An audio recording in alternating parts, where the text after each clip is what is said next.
training and drive. What training and drive implies is that you are going to utilize whatever this dog that you're working with is motivated the most to work for. That might be a toy, that might be food, that might be affection. And by the way, you don't get to decide that. The dog gets to decide what it is that it likes the most. The one thing that a lot of the old school trainers, and I'm just going to be very frank, a lot of the William Keeler trainers that I've seen how they talk, I've seen how, the things that they post, and by reading the Keeler books, this is kind of, the methodology behind it. It doesn't take advantage of the dog's desire to do something as a tool to teach the dog to do something you want it to do. So a lot of the old school trainers, and I say old school not because they're older trainers, even you see a lot of stupid people today thinking the same way, or naive people, or just people that don't know. They're not always stupid. Which is, I'm going to make the dog do it because he has to do it. And although there is the right time and the right place to do that, there is the right time and the right place to implement discipline and let the dog know, dude, you have to do it because I said so. There's just no way around it. Most people don't understand that it doesn't have to be like that from the beginning. I actually can interact with this dog in a way that it sees a huge advantage to cooperating with me.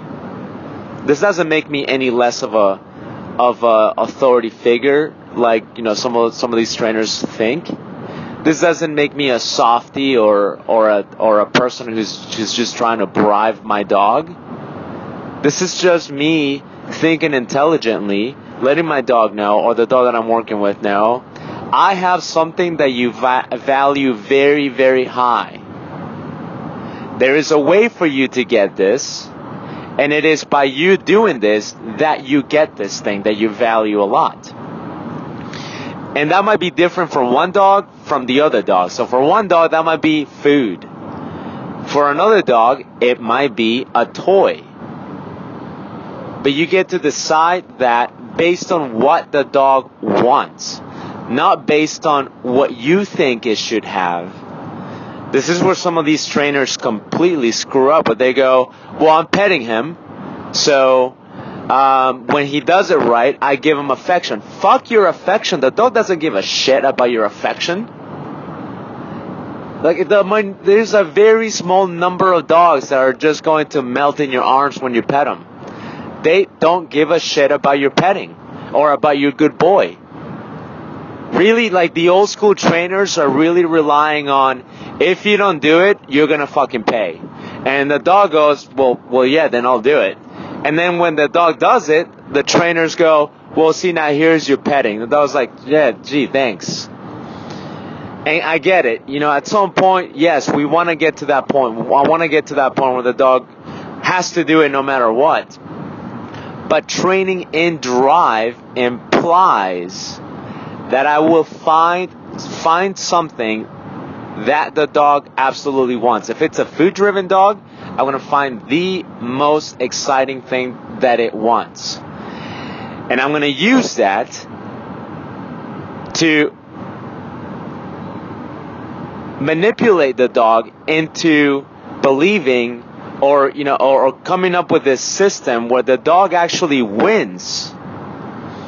Right? You win by doing, A behavior.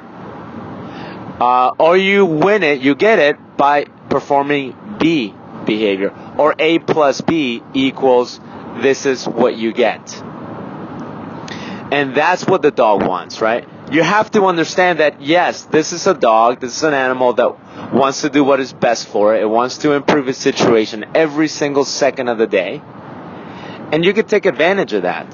What it does is, it makes you important.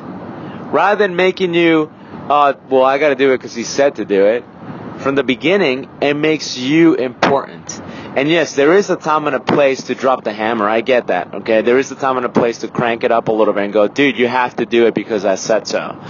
But most of the time, that's not how I want to teach.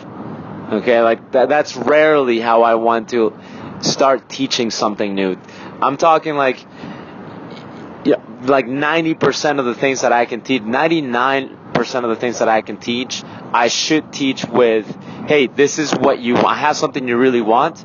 This is how you get it. So that's what training and drive is.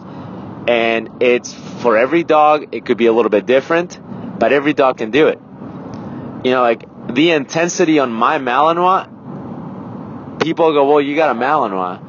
But I get the same amount of intensity from my Chihuahua, and I get the same amount of intensity from my 11-year-old Catahoula mix. There is no secret. All I do is I find something that my dogs really, really want when I'm teaching them things. And then this is how I build a strong reward history and a strong relationship with my dogs. And then eventually, once I do apply the discipline, then yeah, you have to do it when you have to do it, whether you like it or not. But I become so important to my dog that I don't have to like struggle with them or, be the asshole in the relationship.